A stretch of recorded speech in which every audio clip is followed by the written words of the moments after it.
Empat hal yang menjaminkan banyak rizki, bukan memudahkan rizki.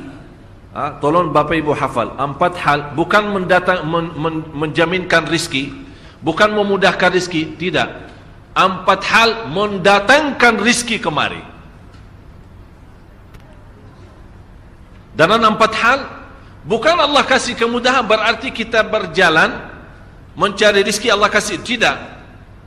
Bukan dikasih kemudahan, tapi di mana saja kita ada, posisi kita di mana saja, Allah datangkan rizki kepada kita. Yang pertama, qiyamul lail, salat malam. Yang kedua, berbanyak istighfar waktu sahur. Kalau anda tidak salat malam, jangan tinggalkan istighfar waktu sahur. Waktu sahur kapan? Kira-kira 30 minit sebelum azan. Disitulah Allah sendiri memuji, Allah bangga dan senang terhadap orang yang sahur. Sampai ulama berkata, tidak ada ibadah yang terbaik di waktu sahur selain istighfar. Jadi boleh baca Quran, boleh salat malam, boleh zikir, boleh apapun, tapi yang terbaik istighfar. Fokus hanya istighfar.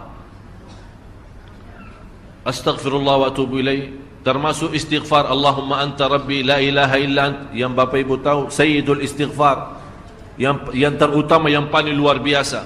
Allahumma anta rabbi la ilaha illa anta khalaqtani wa ana abduka wa ana ala ahdika wa wa'dika mastata'at a'udhu bika min syarri ma sana'at abu'u laka bi ni'matika alayhi wa abu'u bi dhanbi faghfirli fa innahu la yaghfiru dhunuba.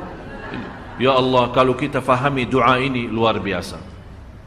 Oleh karena itu kata Rasulullah, barang siapa yang membaca sayyidul istighfar, kemudian di malam hari dengan keyakinan dia meninggal habis baca istighfar, masuk surga. Masuk surga. Berarti ini salah satu doa yang menjaminkan dengan mudah masuk surga. Jadi empat hal yang mendatangkan rizki, bukan kita mencarinya, dia yang datang kemari. Apalagi saat mencari lebih mudah. Qiyamul lail, salat malam.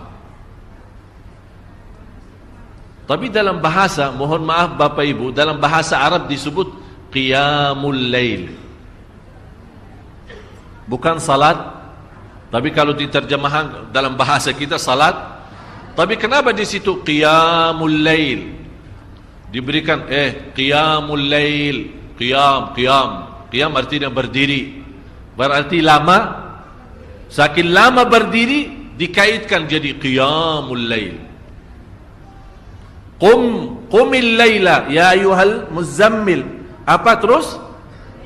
Qumil lail, berdirilah saat malam. Berdirilah, bukan salatlah malam, tidak, berdirilah malam hari. Itu dahsyatnya di situ berdiri. Qiyamul lail. Yang kedua, berbanyak istighfar. Yang ketiga, berbanyak sedekah.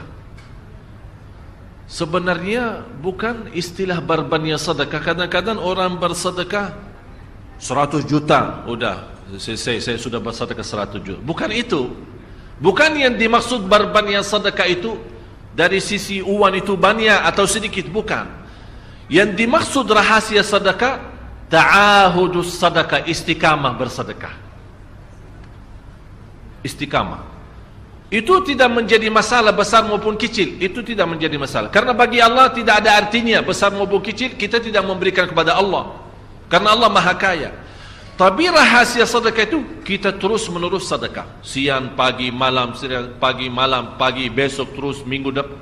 Tidak pernah berhenti. Setiap ada kesempatan selalu kita membawa sedekah. Itu namanya ta'ahudus sedekah. Ta'ahud kalau dalam bahasa sebuah janjian. Seolah-olah kita ada kontrak kerjasama antara diri dengan apa? Dengan sedekah. Itu kata ta'ahud, ahad, berjanjian. Saya berjanji. Seolah-olah ada berjanjian antara kita dengan sedekah. Jadi tidak boleh terlepas dari berjanjian. Seolah-olah kita menghormati berjanjian. Bagaimana menghormati? Kita terus kerjasama. Kita beri, Allah ganti berkah sedekah. Kita beri lagi, Allah ganti masih terus. Kita beri, masih Allah terus ganti. Itulah dahsyatnya sedekah. Jadi Bapak Ibu, jangan nunggu hari tertentu, bulan tertentu, malam tertentu kita bersedekah. Jangan.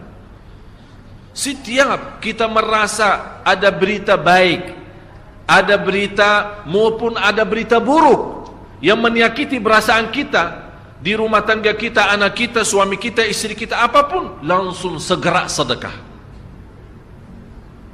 Disitulah rahasianya.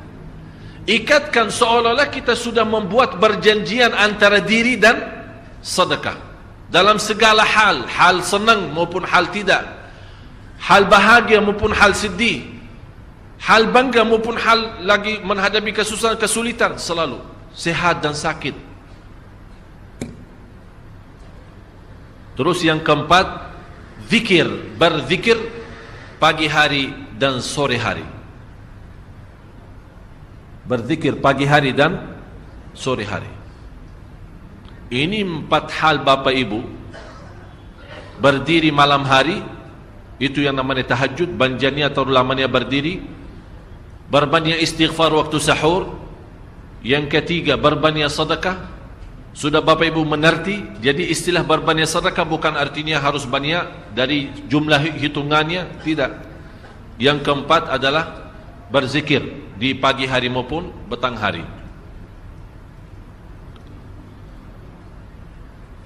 Amman huwa qanitun ana al-laili sajidan wa qa'ima. Sajidan wa qa'ima.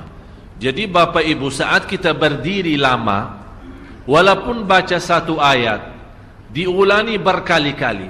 Walaupun baca surah pendek, tapi diulangi berkali-kali, tidak menjadi masalah.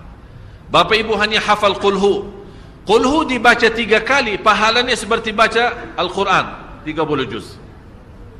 Ada seorang salih mengajak kawannya, sudah mendekati subuh, ayo bangun salat malam dan baca sepertiga Al-Quran.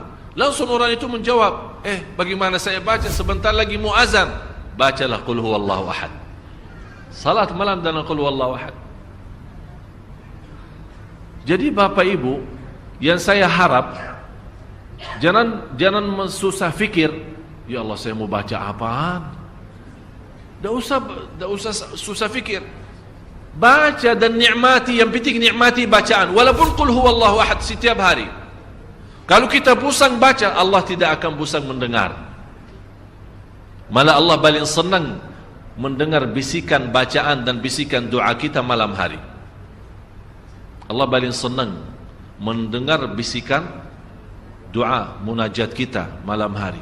Itu luar biasa.